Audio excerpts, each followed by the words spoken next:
আসলে আমরা দেখি দর্শক যারা আপনার বাড়িতে নতুন করে শাকসবজি চাষ করা শুরু করতে চান তাদের জন্য একের পর এক আমরা পদ্ধতি বলে দিব।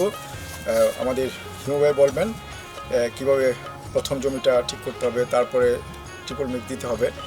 আশা করি আপনারা এই পদ্ধতি অনুসরণ করলে আপনাদের দিতে থাকবে না। দর্শক শ্রোতা, আমরা দেখতে পাচ্ছি ব্যাকইয়ার্ডের এই জমিটা, ঘাসে ভর্তি জমিটা, এটা গতবার চাষ করা হয় নাই, নতুনভাবে চাষ করতে হবে জিনিসটাকে। এবং আমরা দেখেছি অনেক সময় হাঁটলেও বোঝা যায়, এই যে আমি হাঁটছি পায়ের তলায়, এটা আমার অভিজ্ঞতা থেকে আমি বুঝতেছি, আমি হাঁটলে পায়ের তলায় যে অনুভূতিটা আসতেছে এটা থেকে আমি বুঝে গেছি যে জমিটা এখন জো আসছে। হ্যাঁ, একটু হালকা স্পঞ্জের মতো খেয়াল করেন, হ্যাঁ নরম হয়েছে। তো জো এসে গেছে, এখন জমিটাকে আমি তৈরি করতে পারি। ফাইজুল দেখাচ্ছেন উনি জমিটা যতখানি সম্ভব ডিপ করলাম। এখানে দিয়ে আপনারা যদি এইভাবে পায়ে চাপ দেন তাহলে সহজ হয়। এবং এটা এই যে মাটিটা ঝুরঝুরা হয়ে যাচ্ছে, মাটিটা উপরে ওঠার পরে এই যে এখন মানে অর্থাৎ জমিটা জো এসেছে, এখনই চাষ করার সময়।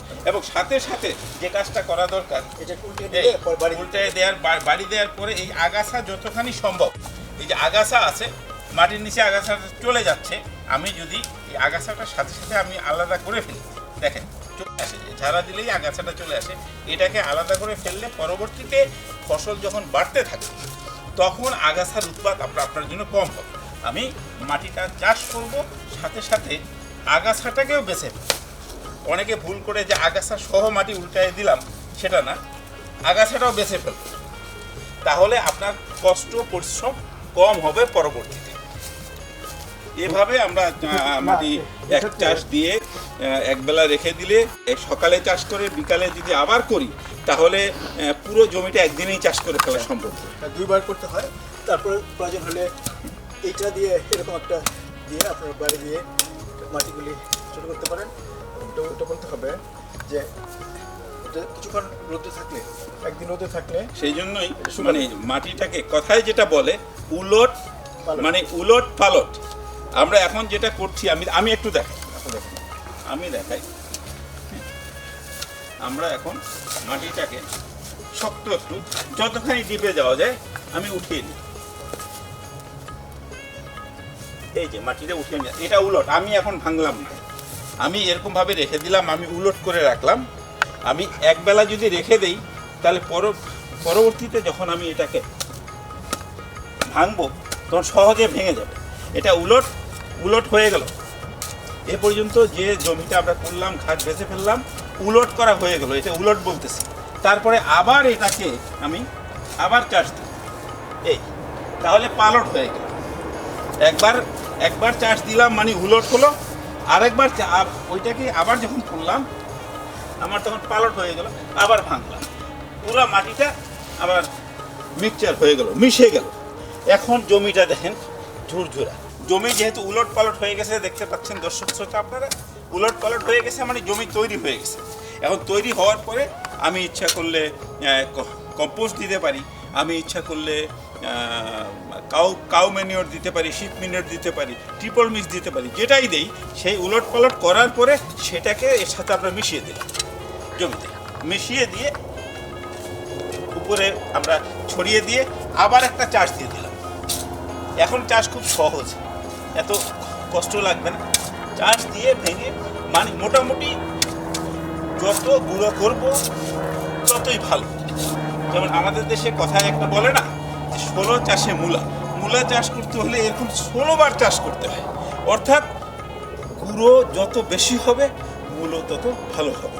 হ্যাঁ, তার এমন ওই যে খনার বচন, 16 চাষে মূলা, তার অর্ধেকে তুলা, তার অর্ধেকে ধান, বিনা চাষে পান।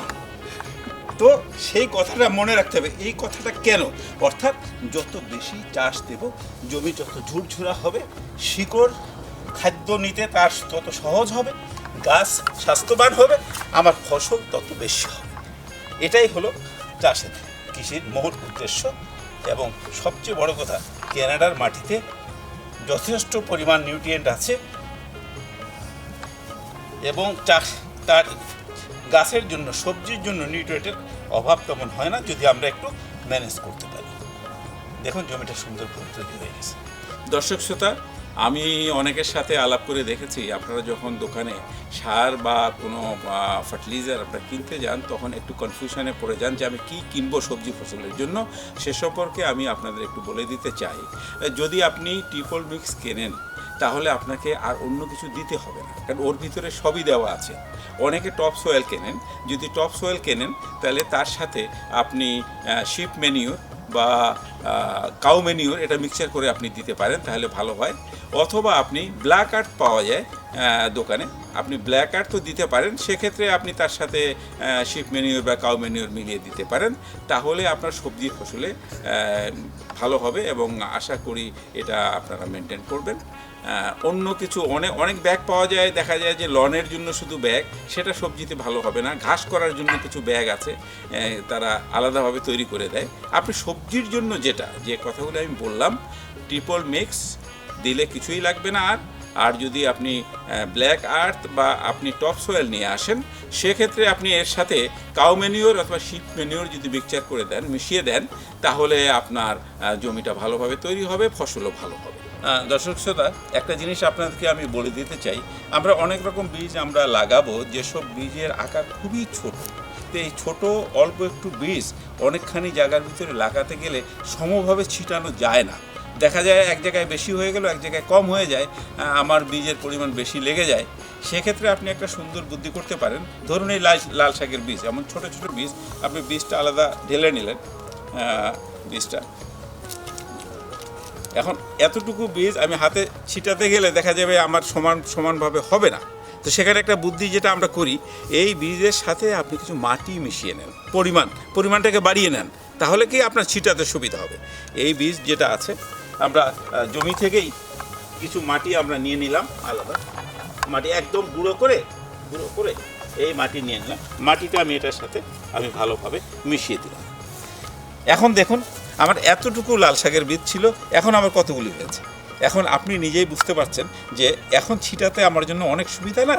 আমি এই বীজটা ভালোভাবে মিশিয়ে নিয়ে তারপরে আমি এটা ছিটিয়ে দেব, তাহলে দেখা যাবে আমি পুরো জমিটাতেই এটা দিয়ে আমি ছিটাতে পারলাম।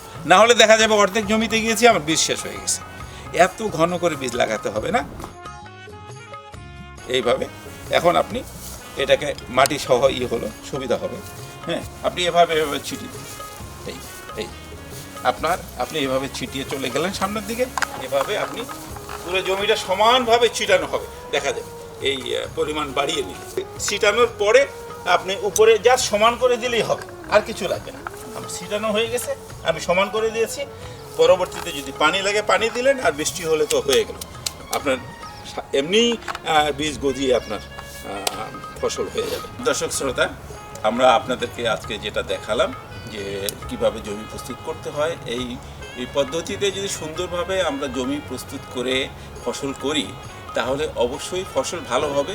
সাথে সাথে একটা জিনিস যেটা আমি বলতে চাই, আগাছা কম হবে। আগাছা কম হলে আপনার পরিশ্রম কম হবে, আপনার নিজেরও ভালো লাগবে কাজ করতে বা একটা সবজি করতে, এবং আপনি আনন্দ পাবেন।